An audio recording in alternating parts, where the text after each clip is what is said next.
What's up, Instagram? This is Sister Slayage, and I'm going to show y'all how I get a very quick and easy eye beat, eye glam, you name it. First, I'm going to start off with my brows. You don't necessarily have to. Everybody has their own routine. Some people come in and they do their brows afterwards, but I prefer to start off with my brows first. And in order to have like the best eye look, you want to make sure that you're keeping your brows nice and neat by having them groomed. That could be waxed, that could be plucked, that could be tweezed. Well, tweezed is the same as plucking, threading, you name it. You just want to make sure you have your brows neatly structured the way you would like for them to be. You can clean them up with concealer, but sometimes even with concealer, you can still see the little straggly brow hairs. So I always say, for the best results, keep a nice clean brow. And it also trims a lot of time off of your routine because you don't have to spend 20 minutes doing your brows. You can do something as simple as what I'm doing. I'm just using the Anastasia Beverly Hills brow pencil in the color, I believe this is dark brown. And you can start on the end, you can start on the front. Everyone has their own way of achieving the brow look that they like. So I'm just focusing more on the tail and then just dragging it up. As y'all may or may not have noticed, I am a left-handed artist. So everything I tend to do is going to be a little more inverted. And if you are a left-handed artist, or you just a left-handed individual who wants to learn some tips on how to do makeup because you're left-handed and everything may be a little backwards for you, just let me know and I can put together a little quick video on doing that. So now my brows are penciled in. They're not necessarily perfect. They're going to be sisters, not twins. The next thing I like to do is I like to use a clear brow gel. This is just the Anastasia Beverly Hills brow gel. Any brow gel will do. You just want to make sure it doesn't have a high concentration of alcohol in it, because a lot of times if it has alcohol, a lot of alcohol in it, it will dry your brow hairs and under your brows, and that will kind of contribute to some little flaking under the brow, and you don't want to have brow dandruff. I guess that's what you can call it, is brow dandruff. That's kind of gross. I'm just taking that clear gel and I'm just feathering my brows like so. So I'm just gonna let you look close up here. And you see how the brows are just lightly feathered in one direction. And that's pretty much what you want to do. You can use any color brow gel you like. I prefer to use a clear brow gel, and then later on I'm going to go over it with a blonde brow gel by MAC. It's called Girl Boy. And I'm going to let this dry first, and then I'm just going to kind of lightly add that brow gel towards the front, because as you can see, my hair is definitely bleached. So while I'm letting that dry down, I'm going to go in with my MAC Prep and Prime eye base. This is a clear eye base. And what you want to do, you want to make sure you're shearing this base out, because if not, it's very clumpy and your eyeshadow won't lay evenly. So you see how I'm just rubbing it in, and I'm using my hand as a palette to just warm that base up. All right, so I'm taking that base and I'm just going all over my lid. All right, so you can use your ring finger, you can use your middle finger. I don't really care. I'm just really comfortable with my hand pressure. But if you use your ring finger, you're going to naturally put the lightest pressure, because I don't know, it's just you don't put much pressure with your ring finger. So you can use your ring finger if you're not comfortable putting things on your eyes with your hands. All right, so the next thing I'm going to do, I'm going to take a little bit of my concealer. This is the NARS Radiant Concealer in the color Sucre de Sucre. I don't know. So I'm just going to take a little bit of that concealer.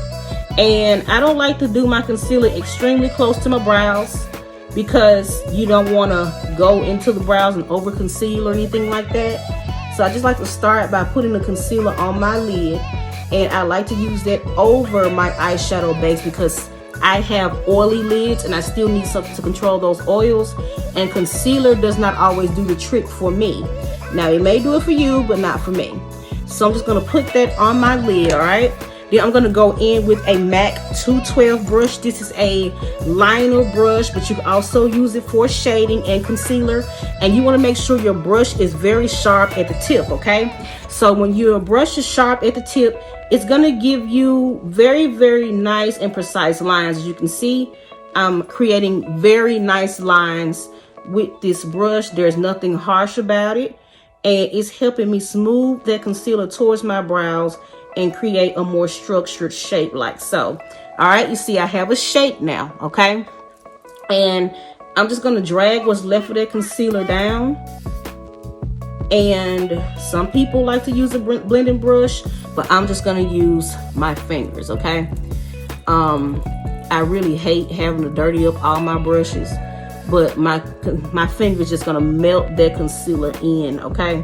And I'm just gonna use that brush and just go back in wherever I messed up, and I'm just gonna straighten those lines back out. All right.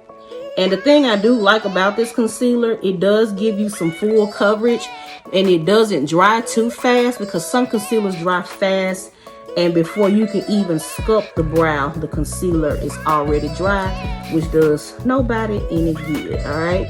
So I'm just taking my fingers and I am just literally pressing the concealer into the skin to blend it out. All right. So now that brow is done, I'm going to do the same thing on the other side. Excuse my fat breathing. I am a heavy breather. Always have been. Always will be.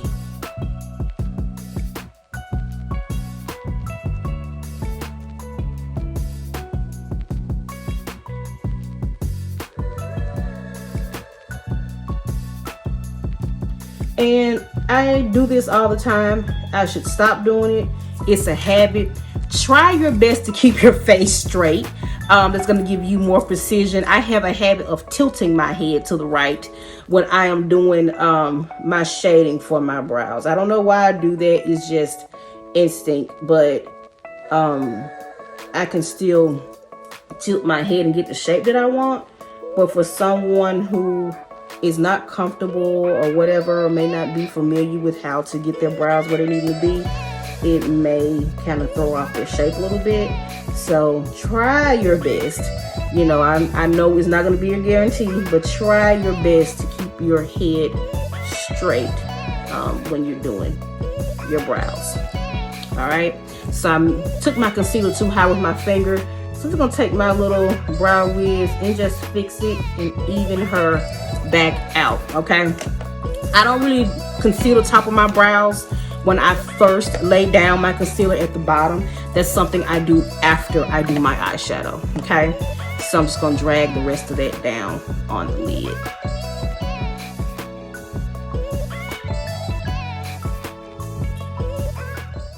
All right, so the next thing I'm gonna do, I'm just gonna grab my eyeshadow palette. This is the Morphe 9A palette. I got little pans falling all out. My little sister dropped this palette and it's just fried. But this is a really nice eyeshadow palette for any skin tone, okay? And it provides some neutrals to where you can do a nice neutral glam or smoky eye. I'm using the color Splendid, which is on the top here. So I'm just blending this color Splendid all over my lid. Blending Splendid. That rhymes. And I'm just softening that concealer as I blend, okay? You see, it's just nice and soft. And you don't really have to be perfect with your transition color. It is a neutral color. Now, if it's like a different color, you want to be a little more careful. But I'm just indiscriminately just going all over the lid with this color. And I'm just taking it down by the bridge of my nose. And depending on the color and how cool tone it is, if you contour your nose, you can actually start building your nose contour with your eyeshadow, believe it or not, because you can just drag that color around the contours of the nose, or the bridge of the nose. And I'm just going up towards the base of my brow and I'm softening that color. And you see, it's just softly blended. And the key is with your blending, you don't want any harsh lines, okay? So that's usually the hard task that some people find with applying eyeshadow, is avoiding those harsh lines. And the best way to avoid those harsh lines is to get a really good brush. This brush, I've had it for years. It's raggedy. I think I may have had this brush since I was in college, to be honest with you, and I've been out of college for a while. But this is a natural hair brush. And even though Morphe usually makes their products to work very well with synthetic brushes, you can pick the product up with natural hair as well. I'm not for cruelty to animals, but I really prefer natural hair brushes. They just do a better job with picking up and evenly distributing and blending the product. So I'm just doing the same thing on the other side. I'm just using the exact same method and just laying that color down with my blending brush and just working it in circular and windshield wiper motions. I'm doing a bit of both, because when you just do windshield wiper motions, what happens is you create a harsh line of demarcation. But when you do like a circular motion and you blend that color out, it just creates, you know, a nicer blend. It doesn't have those harsh lines, because when you're doing your eyeshadow, to have like the best effect, you want to have a gradient effect. You don't want to see where one color ends and where another color begins, okay? So I'm just taking that color and I'm just blending it out. You don't necessarily have to keep adding to the brush, because you have a lot of product in that brush and you want to just continue to disperse that color throughout the lid, okay? So now I have laid a nice transition color and I have gone all over my lid. Some people usually focus in the crease, which that's perfectly fine. But for this look, I want to take up as much real estate as possible because I want it to be a very effortless look, okay? So the next thing I am going to do, take this brush, and this brush is actually a little brush I got from the craft store, believe it or not. And it's another brush that has like a really straight line, okay? And I'm just gonna take that brush. You would usually want to use like a small pencil brush for this, but I'm gonna take that color and pop it right there in the tear duct, okay? It's just a nice shimmer color, and I'm just gonna pop it right there and drag that color right here. See that? And I just want to be very subtle. Okay, because if you go too heavy with the color in the tear duct, and especially if you're using like the wrong type of color, it look like you got eye boogers versus just a nice highlight in the tear duct. So, and this brush is not a natural hair brush, it's a synthetic synthetic painting brush, but that's just kind of what I like to do. So now I'm taking this brush and I'm my fingers, and I'm taking that same color and I am going on the lid with my finger. And it's better to use your fingers when it comes to shimmery colors, because they have way more oil in them than matte and satin colors do. So that shimmer is going to lay a lot better, and it's going to warm up to the skin. So you're gonna have a way better color payoff and opacity with using your finger when it comes to shimmer shadows, especially shimmer shadows that don't have glitter in it. It's just mainly sheen. These are really great to use with your finger.